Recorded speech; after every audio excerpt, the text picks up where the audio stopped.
Hello students, welcome back to the product design module. आज मैं आपसे जिस टॉपिक के बारे में बात करने वाला हूं वो है स्पर गियर टर्मिनोलॉजी। सबसे पहले तो मैं इस बात पे बात कर लेते हैं कि आखिर में स्पर गियर टर्मिनोलॉजी को यूज़ क्यों कर रहा हूं और आखिर में इसे क्यों पढ़ रहा हूं। आपको पिछले टॉपिक्स में मैंने मिलिंग मशीन के बारे में पढ़ाया था। सो आपको ध्यान होगा मिलिंग मशीन पे हम स्पर गियर बनाते हैं। सो स्पर गियर बनाने के लिए आपको डिज़ाइनिंग के बारे में मालूम होना चाहिए इस गियर की। और अगर आप डिज़ाइनिंग करना चाहते हैं गियर की तो आपको उसकी टर्म्स से उसको मुख्तलिफ होना पड़ेगा। आपको उससे मतलब आपको मालूमात होनी चाहिए उस सारी टर्म्स के बारे में जो कि गियर डिज़ाइनिंग में होती है। कुल मिला के यहाँ पर स्पर गियर टर्मिनोलॉजी में अभी ये लिखा है कि अगर आप कोई भी दो सरफेसेस को अगर मिलाते हो, अगर आप मान के चलें इस डायग्राम को अगर आप गौर से देखेंगे तो यहाँ पर आपको दो सर्किल दिख रहे हैं, ठीक है।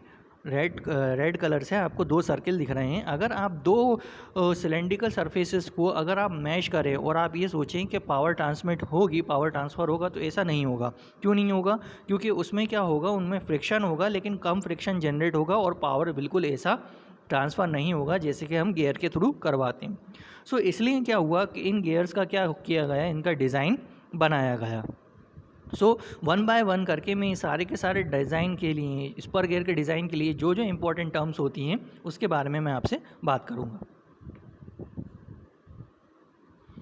नाउ गियर टर्मिनोलॉजी में सबसे ज़्यादा इंपॉर्टेंट टर्म जो रहती है वो रहती है आपकी पिच सर्किल। एक्चुअली में पिच सर्किल क्या है, ये एक जो सर्किल्स आप देख रहे हैं, एक तो यहाँ पर सर्किल देख रहे हैं आप और एक यहाँ पर ये एक सर्किल देख रहे हैं। सो ये वाला तो गियर कहलाता है बड़ा वाला, और छोटा वाला जो है वो पिनियन कहलाता है।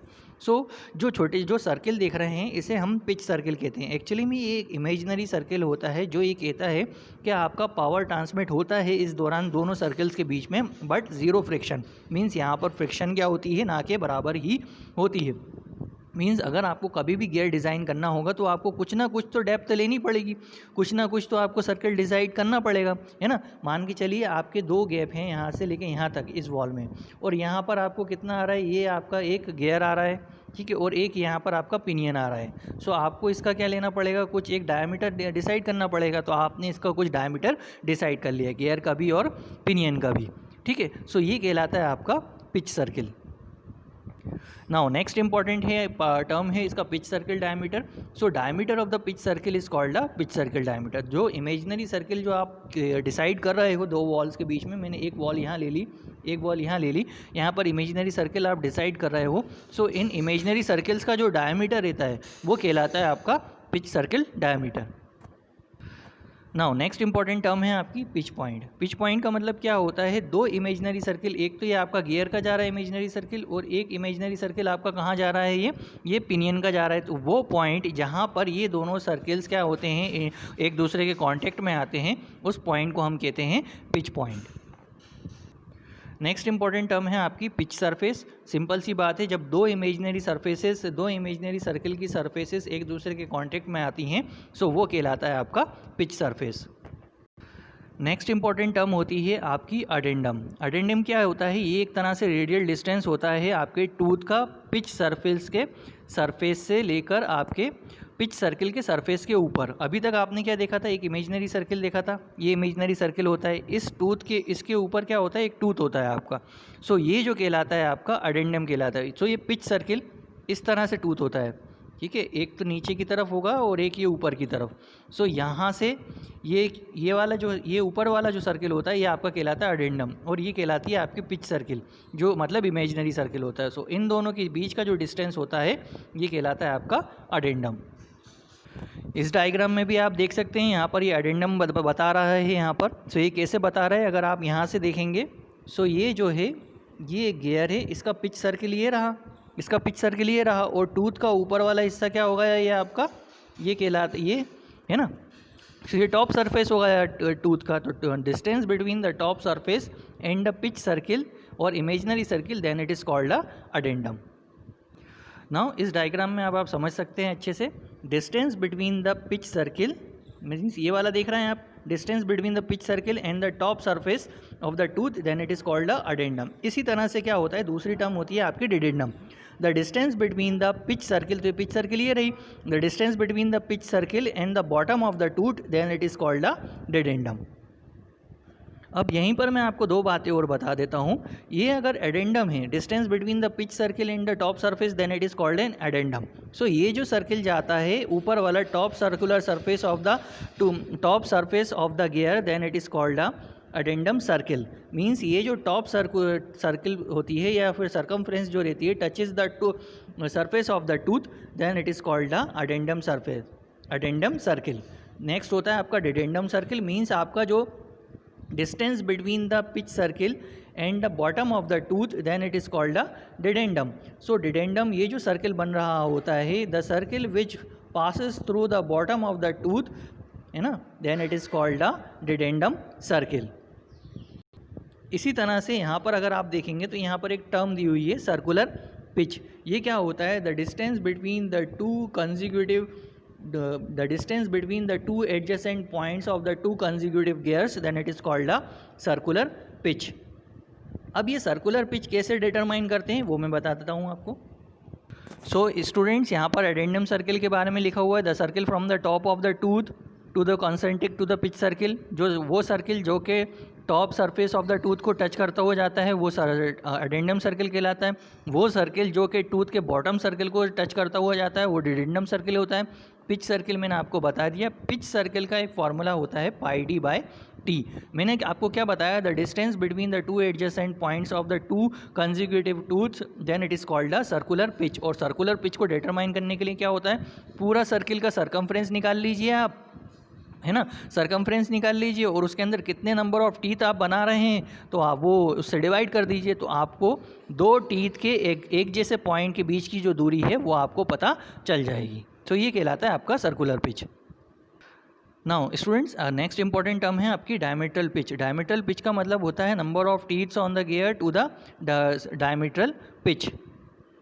मीन्स डायमीट्रल पिच का मतलब क्या है? Number of teeths on the gear to the diametral pitch. Means diametral pitch का जो डी है ये एक्चुअली में पिच सर्कल डायमीटर है। ठीक है, ये वाला कौन सा डायमीटर है? पिच सर्कल डायमीटर, वही इमेजनरी डायमीटर जो हम इमेजिन करके रख लेते हैं, इमेजनरी डायमीटर। सो ये डायमीट्रल पिच होता है। इसका मेन क्या फंक्शन क्या होता है?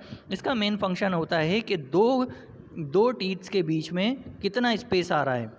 और अब आपके दिमाग में आएगा कि सर्कुलर पिच भी तो वही करता था। सर्कुलर पिच में मैंने आपको बताया था कि सर्कुलर पिच में एक पॉइंट से लेके टीथ के एक पॉइंट से लेके टीथ के दूसरे वाला जो पास वाला है उस वही कॉमन पॉइंट के बीच में जो दूरी होती है वो सर्कुलर पिच कहलाती है। लेकिन ये क्या कहलाता है? सिर्फ दो टीथ्स के बीच में जो गैप है वो स्पेसिफाई करता है आपका डायमीट्रल पिच। नाउ स्टूडेंट्स, बहुत ही इंपॉर्टेंट टर्म है मॉड्यूल। इस मॉड्यूल का मतलब होता है the ratio between the pitch circle diameter and the number of teeth, then it is called a module. Module क्या होता है एक्चुअली में? ये आपका जो एक गियर है और एक उसके बाद आपका पिनियन है। अब आपको गियर और पिनियन में अब आप अगर देखोगे तो इस पर अगर 12 टीथ हैं तो इस पर क्या होंगे? ज़्यादा टीथ होंगे, क्योंकि भाई ये छोटा हो गया तो इस पर ज़्यादा टीथ होंगे। उनकी स्पेस का, इन दोनों के बीच का स्पेस भी क्या होना चाहिए? बराबर होना चाहिए। टीथ गियर के बीच का जो स्पेस होना चाहिए वो भी बराबर होना चाहिए, है ना, और टीथ भी उस हिसाब से अरेंज होने चाहिए। तो ये मॉड्यूल क्या होता है? ये एक ऐसा फॉर्मूला है जिसके थ्रू आप एक गियर को दूसरे छोटे वाले पिनियन से मैच आराम से कर सकते हैं। ठीक है, सो मॉड्यूल का फॉर्मूला इसलिए हम यूज़ करते हैं ताकि हम क्या कर सकें, किसी भी स्पर गियर को एक दूसरे पिनियन स्पर गियर से या उसी के गियर साइज़ के स्पर गियर से हम मैच कर सकें और उनके टीथ के बीच में क्या हो? फ्रिक्शन ना हो, वो एकदम से मतलब फंसे ना कहीं पे, वो गियर्स क्या हो? रोटेटिंग मोशन के दौरान एक दूसरे में स्ट्रक ना हो। Now student, next important term है हमारी क्लियरेंस। क्लियरेंस में अगर आप देखेंगे तो यहाँ लिखा है the radial distance from the top of the tooth to the bottom of the tooth in a mating gear. तो इस बात को ये मत समझिएगा कि radial distance between the top of the tooth to the bottom of the tooth और यहाँ पर क्लियरेंस दिखा दिया, डेफिनेशन गलत हो जाएगी। नहीं तो असल एक्चुअली में क्लियरेंस क्या कहना चाह रहा है कि मान के चलिए यहाँ पर एक टीथ बना दिया मैंने, ठीक है, सो ये किसका आ रहा है? ये अगर मान के चलिए ये गियर है और ये क्या है? आपका एक पिनियन है। ठीक है, यहाँ पर एक पिनियन है, इस तरफ एक गियर है। सो ये गियर का जो टूथ है इस टीथ का ऊपर वाले हिस्से से लेकर आपके इस पिनियन के नीचे वाले हिस्से में जो दूरी है उस दूरी को हम कहते हैं क्लियरेंस, है ना। आई होप आपको समझ में आ गया होगा। एक ये दूसरा गियर है, मैच हो रहा है, मैट हो रहा है उस वक्त, सो इसके ऊपर वाले टॉप पोर्शंस पे और दूसरे गियर के आपके बॉटम वाले पोर्शन के बीच में जो दूरी रहती है उसे हम क्लियरेंस कहते हैं। नेक्स्ट इंपॉर्टेंट टर्म है हमारी full depth, means total depth. जो आप यहाँ पर देख रहे हैं टोटल डेप्थ क्या हो जाएगा, the distance between the top surface of the tooth to the bottom surface of the tooth of the common gear, then it is called the total depth और full depth. Students next important term है हमारी working depth. तो आप देखेंगे working depth क्या होता है, the distance from the top of the tooth to the clearance circle, then it is called the working depth. ठीक है, सो क्लियरेंस, आपको क्लियरेंस सर्किल की जो अपर सर्किल जा रही होती है वहाँ से लेके टॉप ऑफ द सर्किल का जो डिस्टेंस की दूरी होती है वो कहलाती है आपकी वर्किंग डेप्थ। बच्चों नेक्स्ट इंपॉर्टेंट टर्म है इसकी tooth thickness. Tooth thickness means ये, ठीक है, ये वाली tooth thickness, the distance between the thickness of the tooth along the pitch circle is called the tooth thickness. ठीक, और यही थिकनेस क्या होती है, ये आप पिच सर्किल डायमीटर से भी डिटरमाइन कर सकते हो, डायमीटरल पिच से, क्योंकि आपके यहाँ की जो टूथ की थिकनेस होगी वही थिकनेस आपके गैप में भी होगी। सो आप डायमीटरल पिच के ज़रिए आप क्या कर सकते हो, टूथ की थिकनेस भी डिटरमाइन कर सकते हो। तो अब आपको आई होप डायमीटरल पिच में और सर्कुलर पिच में डिफरेंस अच्छे से समझ में आ गया होगा। नेक्स्ट इंपॉर्टेंट टर्म है हमारी टूथ स्पेस। जैसे कि टूथ की थिकनेस होती है वैसे ही टूथ स्पेस होता है, तो distance between the two consecutive teeths along the pitch circle, then it is called the tooth space. और इसको भी हम किससे, डायमीटरल पिच से डिटरमाइन करते हैं। नेक्स्ट इंपॉर्टेंट टर्म है बेटा हमारे लिए बैकलैश। अगर आप बच्चों यहाँ पर देखेंगे तो यहाँ पर क्या हो रहा है, एक हल्का सा गैप आ रहा है। एक्चुअली में ये गैप दोनों गियर्स के बीच में हमेशा दिया जाता है ताकि हम बैकलैश को क्या कर सकें, रिड्यूस कर सकें। क्योंकि बैकलैश आने की वजह से क्या होता है, इस गैप को ही हम बैकलैश देते हैं, बैकलैश कहते हैं। अगर आपने ये गैप नहीं दिया तो ये दोनों गियर्स क्या हो जाएंगे, एक दूसरे में स्टक हो जाएंगे और टूट जाएंगे। सो ये जो गैप दिया जाता है between the gap between the two mating gears while during rotating, then it is called a backlash.